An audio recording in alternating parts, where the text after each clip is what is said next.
BFM Business, Happy Boulot, le MAG, l'exécutif de la semaine.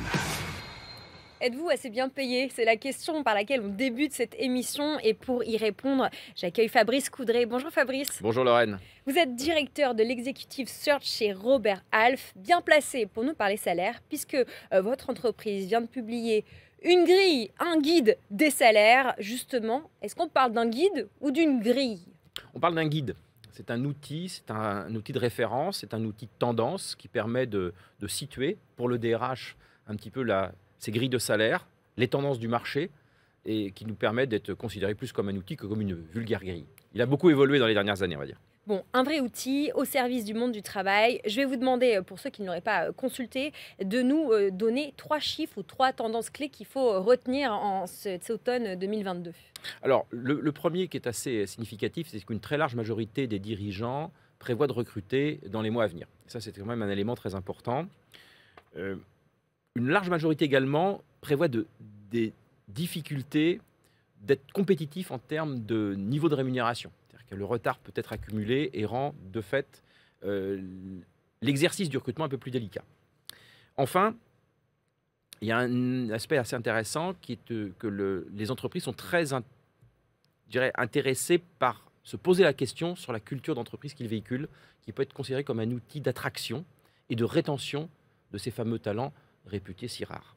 Alors, ces 3 tendances que vous nous identifiez, est-ce qu'elles sont toutes neuves? Est-ce qu'elles germaient déjà il y a quelques années? Comment vous jugez leur effet nouveauté? Alors, il y a un effet de nouveauté qu'il ne faut pas confondre avec un effet de mode. Je pense que la partie culturelle, on est passé à une étape un petit peu différente, qu'entre la bonne volonté et la réalité, il y a quand même une marche assez large, parce que quand on rentre dans une entreprise et qu'on voit toujours des mots flash qui permettent de définir les grandes valeurs de l'entreprise, mais la réalité derrière la scène n'est pas toujours la même. Donc il est important aujourd'hui de prendre conscience que ça dépend de la personnalité du dirigeant qui va insuffler la réalité de la culture d'entreprise. Ça, c'est très important. Les augmentations de salaire, aujourd'hui, on est dans un phénomène assez complexe, lié à un contexte inflationniste et un marché de travail vertueux. Donc les deux cumulés ont créé de véritables tensions, comme jamais on a connu dans les 20 dernières années. Qu'est-ce que vous voulez dire par marché de travail vertueux avec vos mots, Fabrice? Sa fluidité, c'est-à-dire qu'aujourd'hui, il y a beaucoup de mouvements, c'est-à-dire qu'un cadre ou un non-cadre qui décide de bouger n'a aucune difficulté à trouver un nouvel emploi, voire se trouve face à 2-3 propositions. Même si on parle de mobilité régionale, par exemple, un cadre qui est muté à Nantes, il n'hésite plus aujourd'hui, alors qu'il y a 4-5 ans, il aurait hésité? Il y a 4-5 ans, il aurait hésité pour une raison simple, c'est qu'il ne voyait pas de sérénité dans le coup d'après. C'est-à-dire, si j'ai un problème ou si j'ai envie de changer, ne vais-je pas être obligé de revenir en région francilienne? Aujourd'hui, non. On sait que les marchés de province, tous ne sont pas égaux, mais si on regarde justement ce degré de fluidité, on a gagné en énorme fluidité sur les marchés de province. Alors justement, on parlait de salaire. Est-ce que vous observez, post-Covid, avec l'essor de certaines villes en région, des différences de salaire toujours marquées entre Paris et la province? De moins en moins. De moins en moins, ce qui est plutôt une bonne nouvelle d'ailleurs pour les postulants à des postes en région, parce que le rattrapage de l'immobilier est loin d'être le même. C'est-à-dire que le prix de l'immobilier, la qualité de vie est beaucoup plus favorable dans nombreuses régions françaises comparé au marché parisien, naturellement.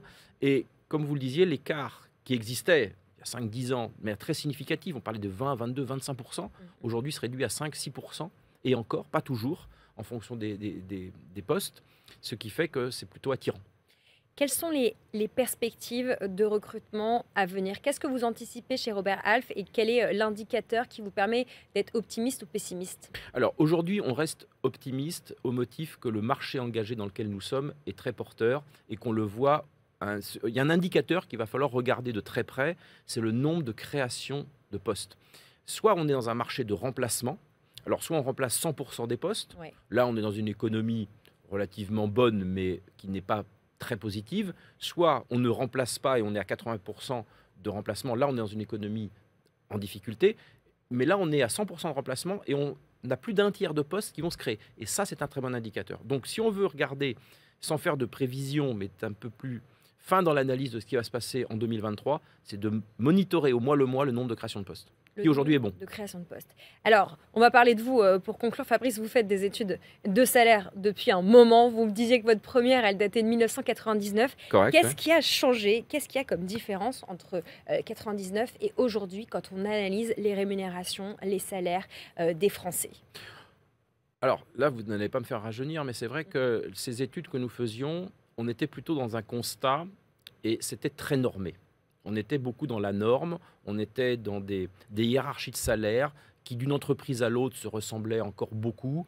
On sortait difficilement des grilles. Aujourd'hui, on l'entend des entreprises, donc il y a beaucoup plus de disparités, de variations d'une entreprise à l'autre, et même des dirigeants qui disent sortons de ces fichues grilles, parce que si on veut les meilleurs, peut-être faut-il aller au-delà de ces standards de rémunération. Penser en dehors de la grille. Penser, think out of the box, mais là c'est penser en dehors de la grille, parce qu'aujourd'hui, on ne peut plus normer tel qu'on le faisait il y a de nombreuses années, et mettre les gens dans des cases de rémunération et de salaire. Est-ce que, d'un point de vue global, puisque Robert Half est une entreprise mondiale, est-ce qu'on peut dire que les salaires en France sont compétitifs avec ce que trouvent les cadres sup dans d'autres pays, dans d'autres capitales mondiales, pour parler de Paris par exemple? Je pense qu'il faut raisonner non pas en niveau de salaire, mais en fiscalité et en niveau de charges sociales, et qui fait que même si nous nous plaignons beaucoup en France, nombre de pays européens ne sont pas non plus mieux logés que nous. Je n'entrerai pas dans le détail, mais je pense que c'est ce qu'il faut regarder. Et de fait, avec un salaire basé à 1000, par exemple, c'est de regarder quel est le niveau de vie qu'on peut avoir. Et je pense qu'on n'est pas si mal logé en France. Fabrice Coudray, merci beaucoup. Vous êtes directeur de l'Executive Search chez Robert Half. Dans la séquence suivante, on va parler de la semaine de 4 jours. Alors pour conclure, je vous donne un chiffre qui vient aussi de chez vous. C'est que 22% des employeurs déclarent aujourd'hui proposer la semaine de 4 jours à leurs employés. Qu'est-ce que c'est votre avis, Fabrice, sur cette semaine de 4 jours?